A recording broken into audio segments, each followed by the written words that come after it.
এই রাম মন্দিরে হয়নি কোনো ইটের ব্যবহার, হয়নি কোনো স্টিলের সরঞ্জাম ব্যবহার। মোট 46টি দরজা আছে এবং মাঝের দরজাটি সোনা দিয়ে মোড়া। হ্যাঁ, সেই রাম মন্দিরের কথা বলছি, বহু প্রতীক্ষিত অযোধ্যার রাম মন্দির।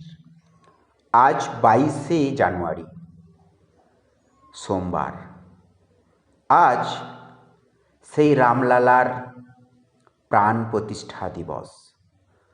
ভগবান রামচন্দ্র আছেন বলে হঠাৎই জটায়ুর আগমন হচ্ছে এই মন্দির চত্বরে।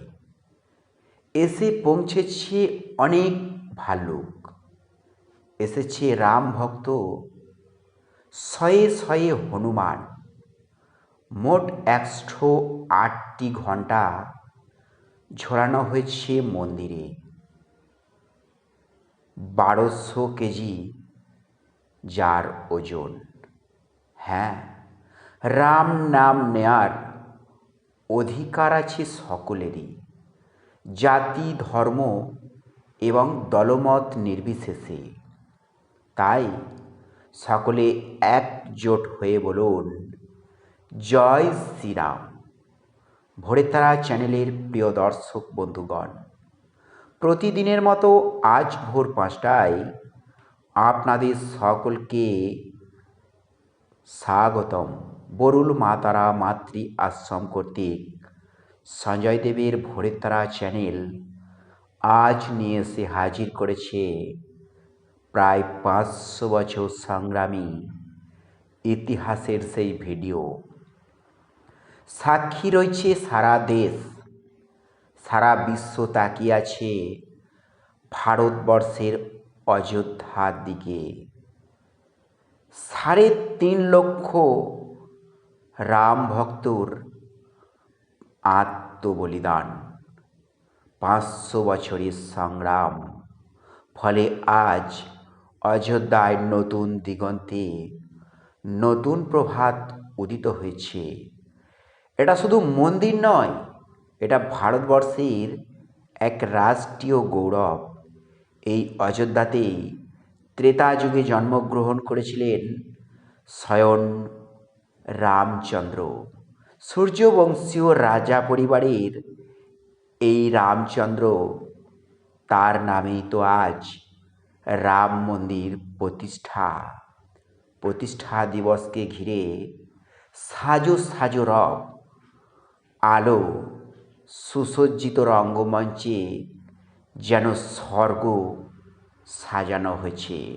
ঘটছে নানান অলৌকিক ঘটনা।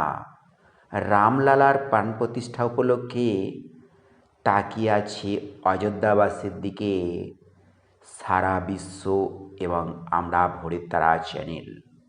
অযোধ্যার রাম মন্দির নির্মাণে শুধুমাত্র যে হিন্দুরাই অর্থনৈতিকভাবে দান করে এগিয়ে এসেছেন তা নয়, এসেছে জাতি ধর্ম নির্বিশেষে মুসলিমরাও।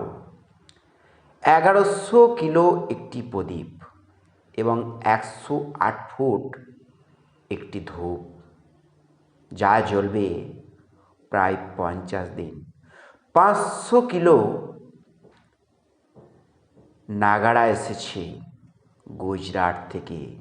সেই সাথে বিশ্বের সব থেকে বড় তালা চাবিও নির্মাণ করা হয়েছে এই অযোধ্যার রাম মন্দিরে। রাজস্থান থেকে মন্দিরে হোম যজ্ঞের জন্য পাঠানো হয়েছে 650 কেজি ঘি। নেপাল থেকে এসেছে তত্ত্ব 500টিরও বেশি। অযোধ্যায় হয়তো রাম মন্দির নির্মাণ হলো, শান্তি প্রতিস্থাপন হলো, ভালোবাসা এক নতুন দিগন্তে আলোকিত হয়ে উঠল। স্বয়ং রামচন্দ্রের মূর্তি 4.5 ফুট আকার নিয়েছে, যার মধ্যে ভগবান শ্রী বিষ্ণুর 10 অবতারকে দর্শন মাত্রা দেওয়া হয়েছে। কলিযুগের রাম মন্দির পৃথিবীর ইতিহাসে এক বিরল ঘটনার সাক্ষী রইল। আপনারা যারা অযোধ্যা পৌঁছেছেন তাদের সকলকে আন্তরিক প্রীতি, শুভেচ্ছা এবং অভিনন্দন। যারা বাড়ি থেকে আজকে শুভ দিনটিকে উপভোগ করছেন এবং যথাযথ নিয়ম কানুন মেনে ভক্তি সহকারে ভগবান রামচন্দ্রকে স্মরণ করছেন, তাদের জানাই আন্তরিক প্রীতি, শুভেচ্ছা এবং সুস্বাগতম। আজকের ভিডিও এখানে শেষ হলো। ভগবান রামচন্দ্রের জয় হোক, জয় হোক অযোধ্যাবাসীর, জয় হোক ভারতবাসীর। সকলে ভালো থাকবেন। দয়া করে আজকের ভিডিওতে কোনো রাজনীতি খুঁজবেন না। হতে পারে স্লোগানটা জয় শ্রীরাম। কি বললাম? জয় শ্রীরাম। নমস্কার।